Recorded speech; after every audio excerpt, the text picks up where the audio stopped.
Olá, graça e paz do Senhor, meus amados. Bem-vindos à 18ª lição, do curso Consolidação da Fé. O tema de hoje é vida devocional, que também é a oração, vida de oração. Então, nós vamos chamar de vida devocional, Aleluia. E para dar base, eu gostaria de ler o que está em Êxodo, capítulo 33, a partir do versículo 7, que diz assim: Moisés costumava pegar a tenda e armá-la fora, bem longe do acampamento, e chamou-a de tenda da revelação. Todo aquele que buscava o Senhor ia até a tenda da revelação, fora do acampamento. Quando Moisés ia para a tenda, todo o povo se levantava. Cada um ficava em pé na entrada da sua tenda e contemplava Moisés pelas costas, até que ele entrava na tenda da revelação. E quando Moisés entrava na tenda, a coluna de nuvem descia e ficava na entrada da tenda, e o Senhor falava com Moisés. E todo o povo via a coluna de nuvem que estava na entrada da tenda. E todo o povo, levantando-se, adorava, cada um na entrada da sua tenda. E o Senhor falava com Moisés face a face, como qualquer um fala com o seu amigo. Então, em seguida, Moisés se levantava e entrava no acampamento. E então o seu auxiliar se chamava Josué, filho de Num, não se distanciava da tenda da congregação ou da revelação. Amém?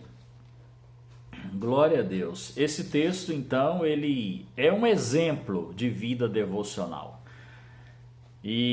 Mas daqui a pouco nós vamos voltar a tocar aqui no assunto do Moisés. Eu quero deixar o texto para você ter um entendimento do que eu quero dizer, o que seja uma vida devocional, Agora, para nós, então significa tirar um tempo especial a sós com Deus. E isso é uma coisa que tem que estar resolvida na vida de um cristão. Um crente que se preza, ele precisa cotidianamente ter um tempo especial para estar com Deus a sós. Não é ouvir uma pregação, não é ir à igreja, ir numa reunião nas casas, não. É um tempo a sós com Deus.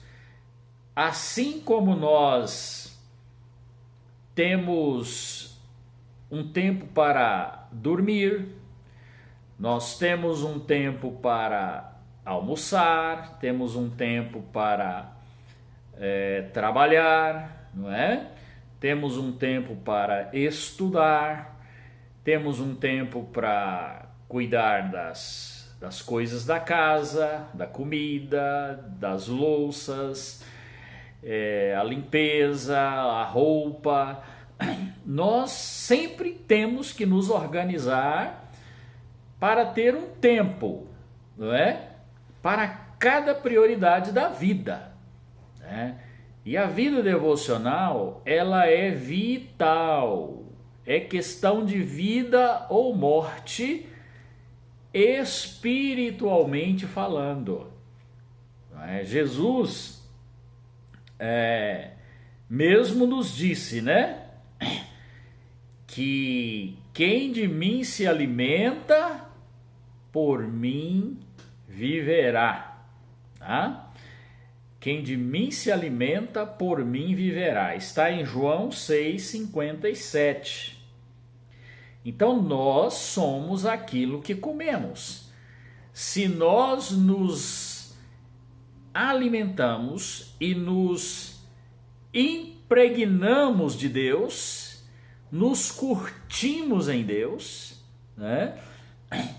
Nós ficamos mais próximos, mais íntimos, mais parecidos com Deus e conhecemos mais a Deus. Então, é muito importante a gente entender que a vida devocional é insubstituível, é pessoal. Isso é igual aquele empregado que para entrar na empresa ele precisa pôr digital. Ninguém pode fazer isso por ele. E só quem tem a digital registrada ali. Então a vida devocional do cristão é assim.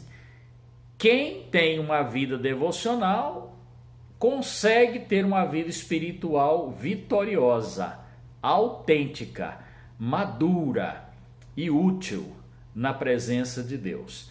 Quem não consegue ter uma vida devocional, aquela disciplina de separar um tempo para meditar e falar com Deus e etc., esta pessoa é frágil.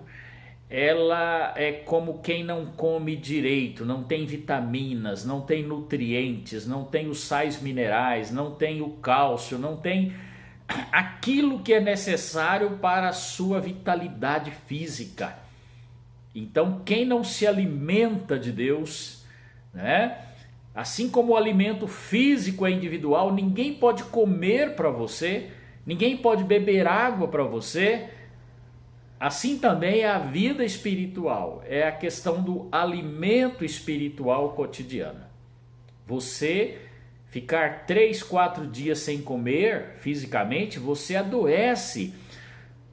Mas infelizmente, nós temos uma grande quantidade de pessoas espiritualmente doentes porque não se alimentam de Deus. Amém? Quais são as consequências da vida devocional? Então, em primeiro lugar, não é que é uma questão de vida ou morte, tá bom? Coloca aí o número 1, né, do primeiro tópico. O primeiro tópico é as consequências da vida devocional, ou de praticar a vida devocional, ou negligenciar, né? Mas vamos ver os aspectos positivos, os resultados de quem tem uma vida devocional, né? Jesus disse, em primeiro lugar, então, uma questão de vida ou morte. Jesus disse, quem de mim se alimenta, por mim viverá. João 6,57. E ele diz também em Mateus 4,4, não só de pão o homem viverá, mas de toda palavra que procede da boca de Deus. Tá? Então, quem não tem aquele tempo para se relacionar intimamente com Deus, meditando na palavra de Deus, examinando as Escrituras, não é fortalecido, não é vivificado, não recebe a vida, o nutriente, porque a palavra de Deus é vida, não é?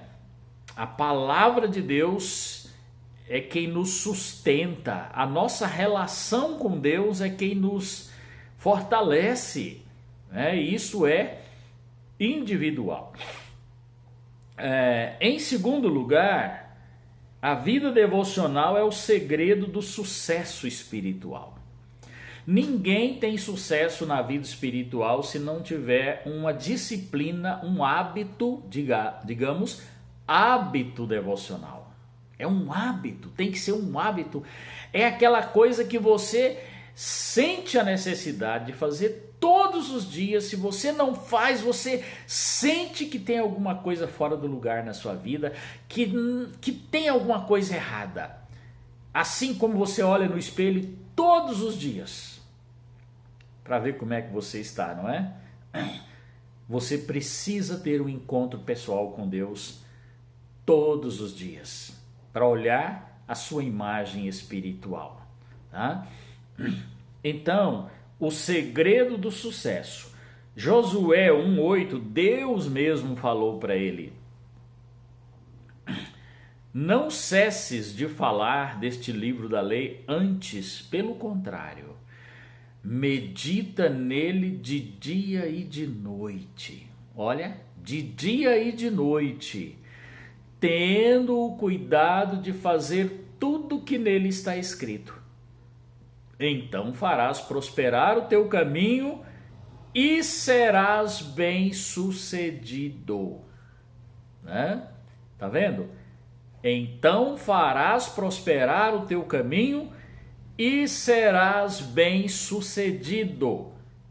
É o segredo. É examinar, é meditar, é ter tempo, é investir tempo no conhecimento, no estudo, na meditação, na oração, na adoração e etc. Tá? E também o Salmo 1. O Salmo 1 diz o seguinte: bem-aventurado o homem que não anda no conselho dos ímpios, não se detém no caminho dos pecadores e nem se assenta na roda dos escarnecedores. Pelo contrário, o seu prazer está na lei do Senhor, e na sua lei medita de dia e de noite. Este homem será como árvore plantada junto ao ribeiro de águas, a qual dá o seu fruto na estação apropriada, e as suas folhas não murcham, e tudo o que ele fizer prosperará. É o segredo do sucesso de uma pessoa que serve a Deus, é a sua intimidade com Ele e com a sua palavra. Em terceiro lugar, este era o segredo de Jesus. Olha, Jesus nunca pediu para a gente fazer uma coisa que ele não era modelo. E ele diz em Lucas 18:1, sobre uma parábola, sobre o dever de orar sempre e nunca esmorecer. Lá em João 6,12, a palavra de Deus diz que Jesus saía e passava a noite inteira em oração a sós com o Pai. Desculpe. E várias vezes você vai ver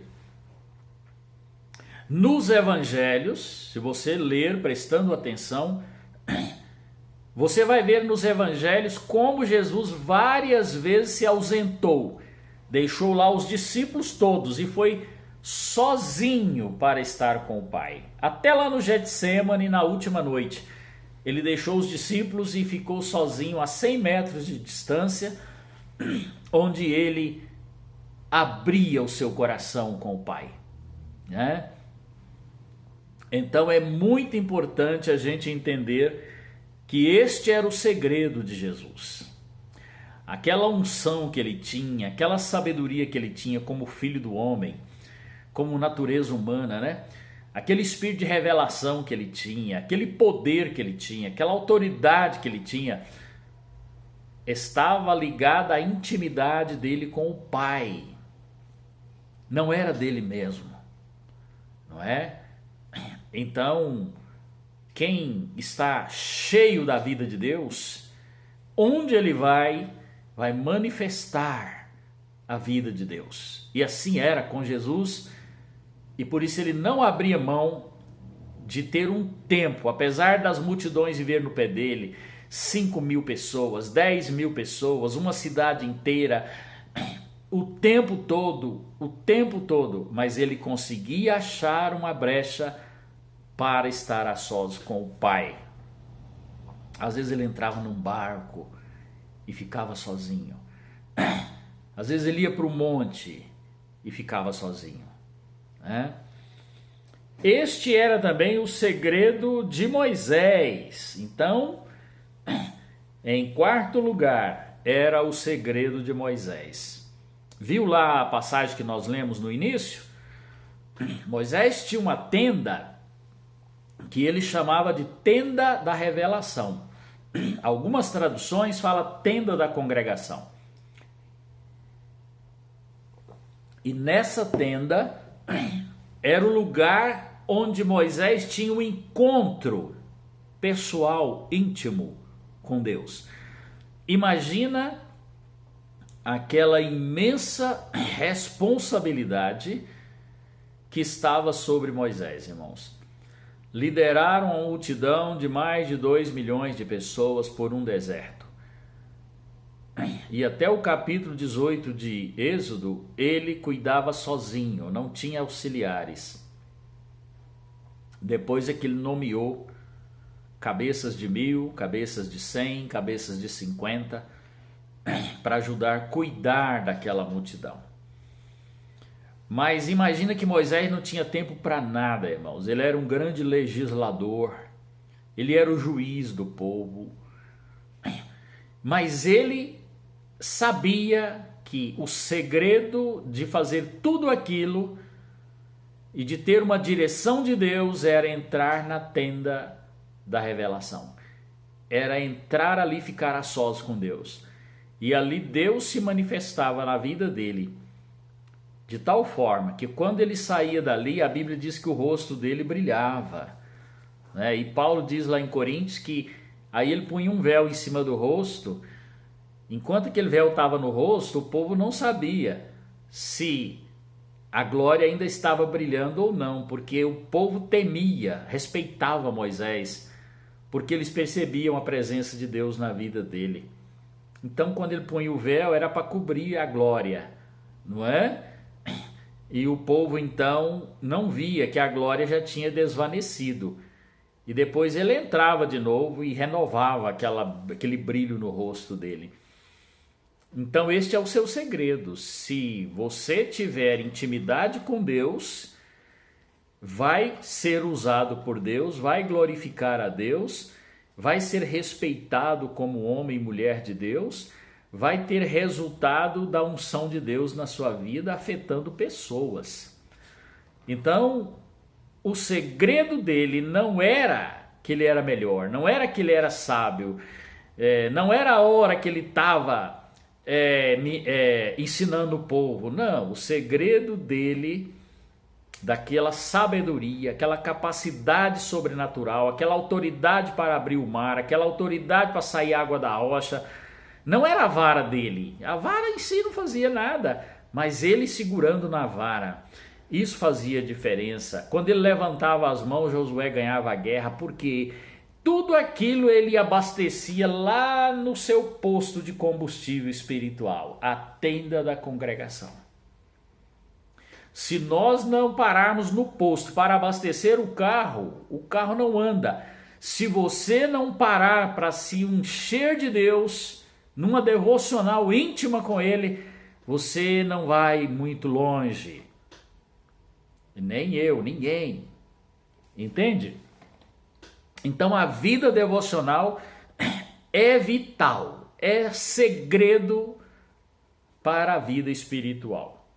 Este também era o segredo do Daniel, em quinto lugar. Lembra? Daniel, a Bíblia diz que 3 vezes por dia ele entrava num quartinho secreto que era em cima, num segundo andar, onde ele morava, lá em Babilônia, e ele 3 vezes por dia tinha sua intimidade com Deus.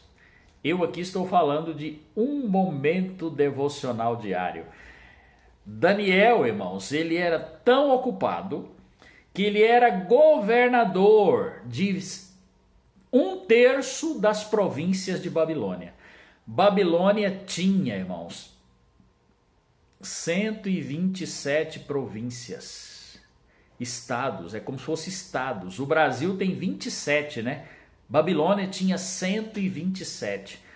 Só Daniel cuidava de 1/3 destes estados, ou seja, mais de 42 estados estava sob a responsabilidade dele.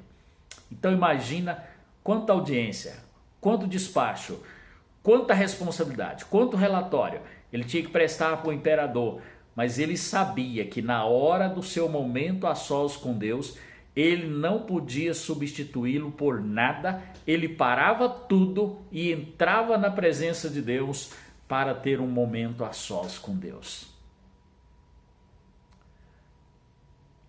É triste, mas hoje mais de 90% dos cristãos do mundo inteiro não consegue ter um momento a sós com Deus. Este era o segredo de Daniel. E aí nós sempre usamos um argumento: eu não tenho tempo. É uma questão de valor, irmãos. É uma questão de valor. A gente nunca paga o preço por aquilo que a gente não entende que vale aquele preço. Eu gosto de dar um exemplo. Digamos que tem um funcionário de uma fábrica que ganha R$3.000 por mês. Ele entra às 8 da manhã e sai às 6 da tarde e ganha R$3.000. Mas o seu chefe fala: olha, eu preciso que você venha trabalhar mais 2 horas por dia. Eu quero que você chegue às 6 da manhã até às 6 da tarde. Então o que acontece? Ele fala: eu vou te pagar mais R$1.000 por mês. Então o seu salário, que é 3, vai para 4. Este empregado que já estuda, que faz faculdade, que tem família, que tem filhos, que tem que ajudar em casa, que tem que descansar, que tem que resolver sua vida social, ele já não tem tempo para mais nada. Você acha que ele vai aceitar o desafio para ganhar mais R$1.000 ou não? É lógico que vai. Ele vai pensar: R$1.000 a mais. Nossa, já é o carro, a prestação do carro, eu vou ganhar a mais, não é? Então, ele entende o valor que aquilo tem. E ele se reorganiza, readapta, reajusta a sua vida, se vira, se arrebenta, levanta 2 horas mais cedo, levanta 4 da manhã, levanta 5 da manhã, mas ele vai.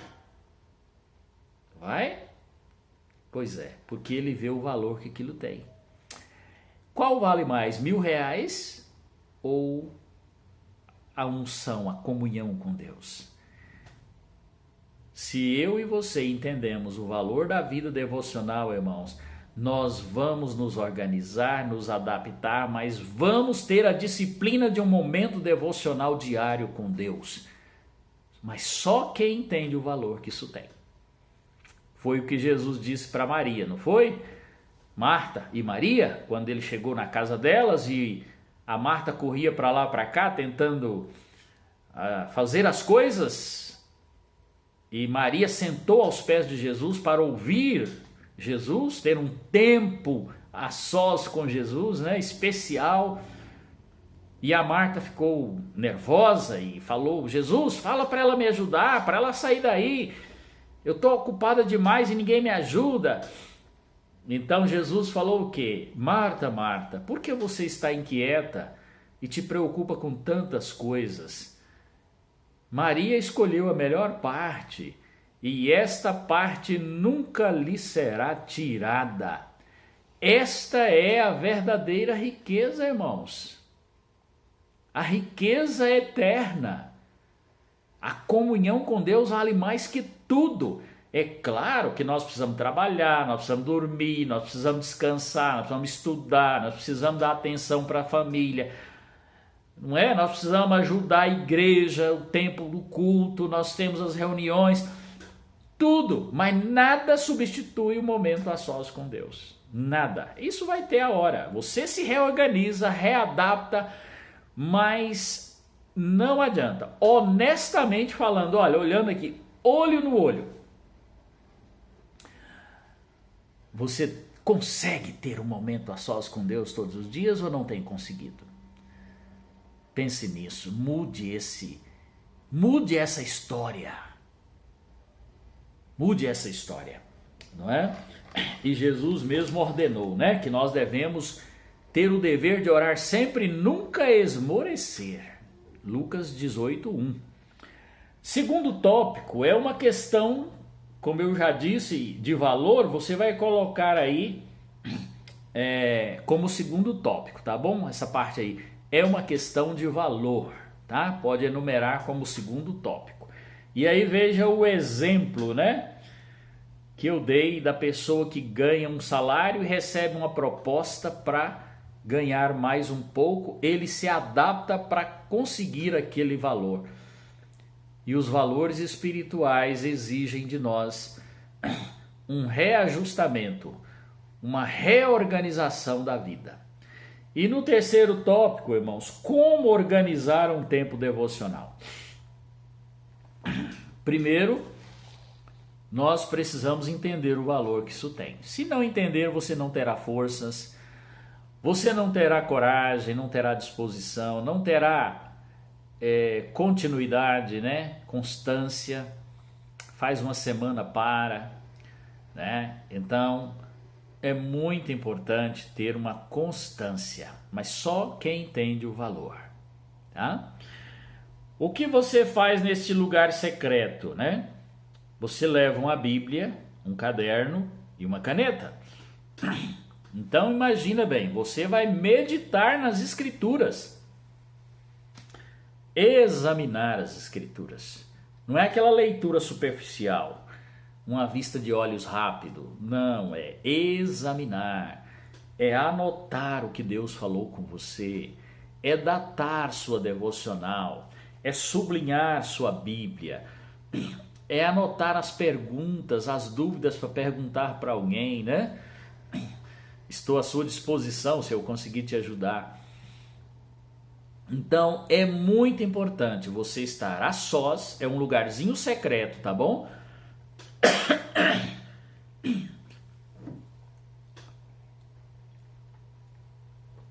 Este lugar secreto pode ser seu quarto, pode ser um refúgio, mas principalmente o quarto. Jesus falou que quando você quiser orar, ter um momento a sós com Deus, entre para o teu quarto e fecha a tua porta. Nem teu marido, nem tua esposa, nem teus filhos, nem teu pai, nem tua mãe deve participar daquele momento. É só você e Deus, tá? É um momento íntimo, devocional. Então você tendo lá um lugar secreto, tendo uma Bíblia, um caderno, uma caneta, você vai fazer diante de Deus, depois de uma leitura bíblica organizada, sequencial de preferência. Pega o livro de João, lê um capítulo em cada devocional, por exemplo, né? Depois pega outro livro, não é? Então você vai ler, né? Vai meditar, vai fazer um exame de consciência, tá? Anota aí, exame de consciência, né? É muito importante você sentir se não tem nenhuma acusação de algum erro que você cometeu e ainda não consertou com Deus, ainda não pediu perdão para Deus, porque a Bíblia diz que os nossos pecados fazem separação entre nós e o nosso Deus e encobre o rosto dele de nós para que ele não nos ouça. Então Deus não vai ouvir nossa oração se não tiver conserto, arrependimento, confissão de pecados. O salmista Davi às vezes pedia perdão assim, até das faltas que ele não sabia que tinha cometido, tá? Então é muito importante você fazer uma limpeza de coração na presença de Deus e confiar no sangue de Jesus para te purificar. 1 João 1,9, né? 1 João 1,9. Se confessarmos os nossos pecados, ele é fiel e justo para nos perdoar os pecados e nos purificar de toda injustiça. Tá bom? Então, um caderno, uma Bíblia, um exame de consciência. Esse versículo aí, que os nossos pecados fazem separação entre nós e o nosso Deus, é Isaías 59:2, tá bom? Isaías 59:2. A Bíblia fala assim: o que confessa os seus pecados, não, o que encobre os seus pecados, jamais prosperará, mas o que confessa e deixa alcançará misericórdia. Tá? Provérbios 28:13. Tá? O que encobre as suas transgressões jamais prosperará, mas o que confessa e deixa alcançará misericórdia. E o verso 9 desse mesmo capítulo de Provérbios 29 diz assim: o que não ouve, o que desvia os seus ouvidos de obedecer à palavra de Deus, até a sua oração será abominável, tá? Não é 29, irmãos, é 28, tá? Onde eu falei Provérbios 29, aí você põe 28, tá? É o 28:13 e o 28:9, tá? Fala da importância de resolvermos o problema do pecado antes da nossa intimidade com Deus, tá? Depois, né? Primeiro é um lugar secreto, segundo é um caderno, caneta, terceiro é exame de consciência. Em quarto lugar, você vai ter um período de ações de graça, agradecendo a Deus porque você existe, porque seus pais te geraram, porque você nasceu de novo, entendeu o evangelho, as pessoas que Deus usou para te levar a Cristo.